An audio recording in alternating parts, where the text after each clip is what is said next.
केंद्र सरकार ने सोमवार को लोकसभा में संशोधित किया हुआ दिल्ली GNCT एक्ट पेश किया है। इस बिल के पेश होने के बाद दिल्ली सरकार और केंद्र सरकार के बीच एक बार फिर तकरार तेज हो गई है। Home minister Shri Amit Shah ji arranged to move for leave to introduce a bill further to amend the Government of National Capital Territory of Delhi Act 1991।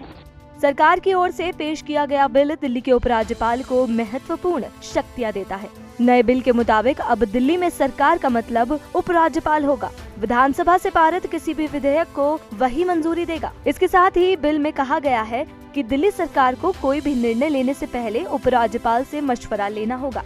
साथ ही अब दिल्ली सरकार अपनी ओर से कोई भी कानून खुद नहीं बना सकेगी। इस बिल के पेश होते ही दिल्ली के मुख्यमंत्री अरविंद केजरीवाल ने ट्वीट कर बीजेपी पर करारा प्रहार किया।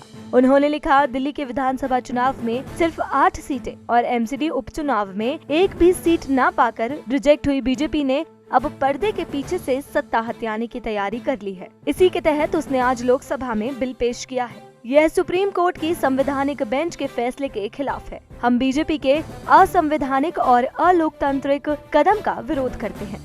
वहीं दिल्ली के डिप्टी CM मनीष सिसोदिया ने प्रेस कॉन्फ्रेंस कर इसे तानाशाही से भरा हुआ संशोधन बताया। सिसोदिया ने कहा, इस कानून ने दिल्ली सरकार का मतलब ही बदल दिया है। अब दिल्ली में मुख्यमंत्री या मंत्री का कोई मतलब नहीं रह गया है। ये संशोधन तानाशाही से भरा हुआ संशोधन है। दूसरा इसमें लिखा हुआ है कि जो चुनी हुई सरकार है, मंत्रिमंडल है, वो जो भी फैसले लेगा उसकी फाइल अब LG के पास भेजनी पड़ेगी, हर एक फाइल। तो 2 अमेंडमेंट है मेन रूप से इसमें।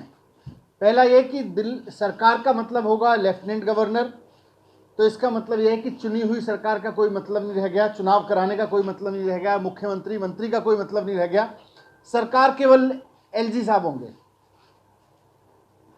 तो ये एक बहुत ही तानाशाही भरा अमेंडमेंट है।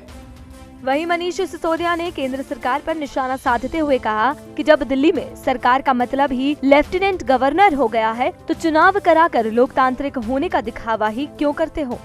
फिर सरकार चुनने का मतलब क्या रह गया? फिर चुनाव क्यों करवाते हो? फिर डेमोक्रेसी का दिखावा क्यों करते हो?